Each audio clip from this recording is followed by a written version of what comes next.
दोस्तों नमस्कार, news 9 launcher पर आपका स्वागत है। जेके सीमेंट हादसे की बात करते हैं। स्लैब ढहने से गिरे प्री हीटर के मलबे की अब तक नहीं हुई जांच दल में शामिल तकनीकी अधिकारियां सीढ़ी तैयार कराने के निर्देश देने के बाद लौटे। पन्ना जिले के सिमरिया स्थित जेके प्लांट की दूसरी वर्क यूनिट के करीब 475 फीट ऊंचाई के प्री हीटर की स्लैब ढह जाने से हुए हादसे के 13 दिन गुजर चुके हैं।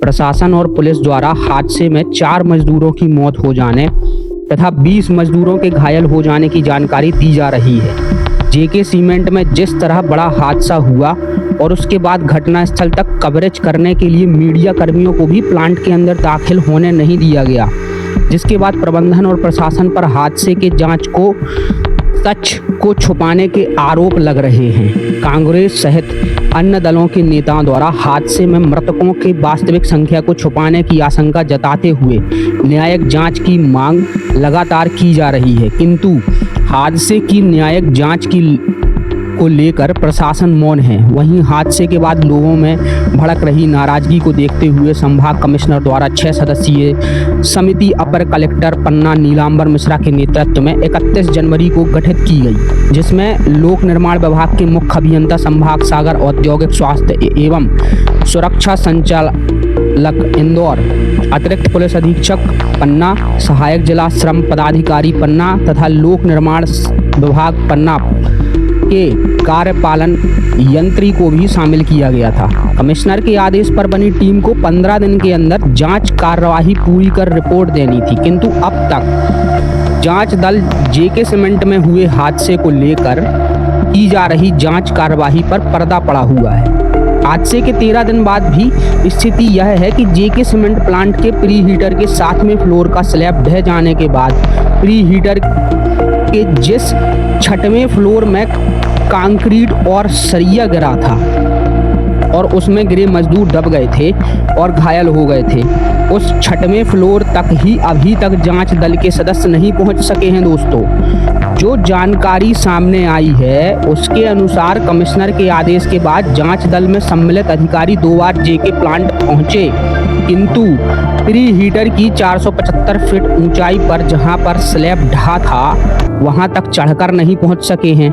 हादसे की तकनीकी जांच के लिए दल में शामिल मुख्य अभियंता लोक निर्माण विभाग सागर और कार्यपालन यंत्री लोक निर्माण विभाग भवन से जुड़े स्रोतों से जो जानकारी सामने आई है, प्री हीटर का जिस 7वें फ्लोर में हादसा हुआ वहां पहुंचकर निरीक्षण करते हुए निर्माण कार्य से तकनीकी रिपोर्ट तैयार करने के लिए नीचे से सीढ़ी तैयार करने के लिए संबंधितों से कहा था कि जिसके बाद क्या हुआ इसकी जानकारी भी अभी तक संबंधित अधिकारी नहीं ले सके हैं। बताया जा रहा है दोस्तों कि प्रभावशाली प्रबंधन को बचाने के लग रहे हैं आरोप। यह सामने आ रहा है कि प्रभावशाली जो प्रबंधन है उसको बचाने के आरोप लग रहे हैं। जेके सीमेंट में हुए हादसे के बाद प्रबंधन नहीं बल्कि प्रशासन पर मामले की लीपापोती करने के आरोप लग रहे हैं। हादसे के बाद लगातार हो रही आलोचना और विरोध पर 5वें दिन पुलिस द्वारा गैर इरादतन हत्या के तहत एफआईआर दर्ज तो की गई। इस एफआईआर में निर्माण कराने वाले कंस्ट्रक्शन कंपनी के 3 कर्मचारियों के खिलाफ मामला दर्ज करते हुए आनन फानन में गिरफ्तारी भी की गई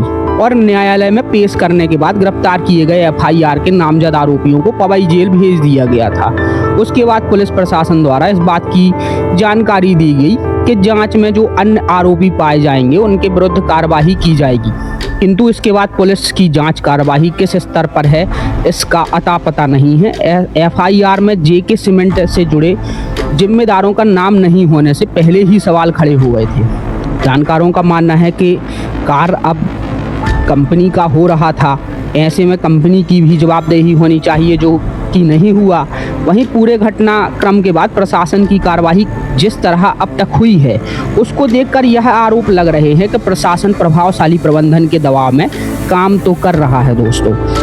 और जेके सीमेंट हादसे के बाद प्रशासन और पुलिस की कार्रवाई पर हो रही है आलोचना। हादसे के बाद जेके सीमेंट प्रबंधन संशय के घेरे में, नेता प्रतिपक्ष के दौरे से बढ़ी सरगर्मियां।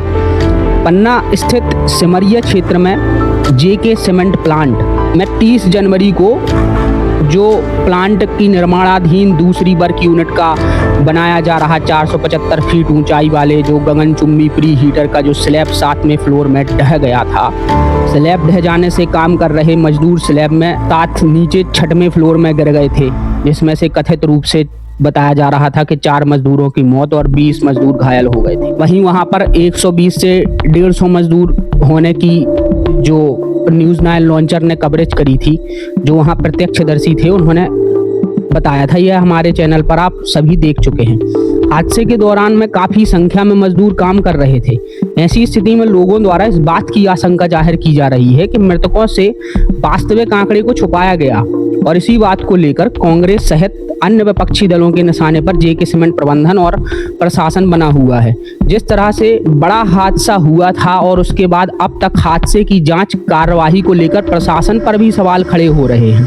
कांग्रेस पार्टी जेके सीमेंट हादसे को लगातार बड़ा मुद्दा बनाए हुए है और उसके द्वारा घटना की उच्च स्तरीय न्यायिक जांच की मांग भी की जा रही है। न्यायिक जांच को लेकर जिला प्रशासन द्वारा आदेश जारी नहीं किए जाने से मामला लगातार तूल पकड़ता जा रहा है। पुलिस द्वारा हादसे के 5वें दिन घटनाक्रम को लेकर जो एफआईआर दर्ज की गई, उसमें जेके सीमेंट प्रबंधन से जुड़े जिम्मेदारों की भूमिका का जिक्र तक नहीं है। सारी जिम्मेदारी जेके सीमेंट द्वारा प्री हीटर निर्माण के लिए नियुक्त स्वास्थ्यिक इंफ्रास्ट्रक्चर के 3 कर्मचारियों के नाम पर दी गई है, जिसको लेकर जानकारों से लेकर आम जनों तक तरह तरह के सवाल खड़े हो रहे हैं। हादसा के 14 दिन हो चुके हैं और अब तक ना तो कमिश्नर द्वारा नियुक्त दल और ना ही पुलिस द्वारा प्रकरण को लेकर की जा रही जांच कार्यवाही के नतीजे सामने आए हैं।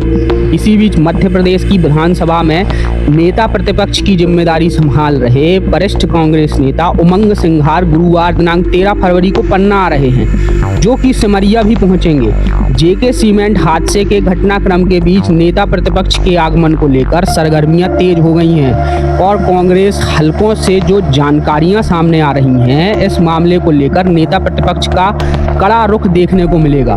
भू अधिग्रहण से लेकर तमाम तरह के मामलों पर विवादों के घेरे में है प्लांट का यह प्रबंधन। पन्ना के सिमरिया क्षेत्र में स्थापित जेके सीमेंट प्लांट प्रबंधन स्थापना के साथ ही विवादों के घेरे में चल रहा है। क्षेत्र में प्लांट यूनिट की स्थापना से लेकर सीमेंट उत्पादन के कार्य के लिए क्षेत्रांचल के गांवों के किसानों की भूमि अधिग्रहण कार्य किया गया है और भू अधिग्रहण को लेकर इस बात के आरोप लगे हैं कि अधिग्रहण के कार्य में किसानों के साथ जबरदस्ती की गई है। आरोप यह भी रहा है कि किसानों से जो भूमि ली गई है उसकी उचित राशि जो कि किसान बाजार भाव के दर से मांग रहे थे उन्हें नहीं दी गई और इसके चलते जबरिया भू अधिग्रहण को लेकर किसानों और क्षेत्र में विरोध प्रदर्शन भी हुए। आरोप है कि प्रभावशाली प्रबंधन द्वारा प्रशासन का संरक्षण प्राप्त किसानों और क्षेत्र की आवाज को बलपूर्वक लगातार दबाया जा रहा है।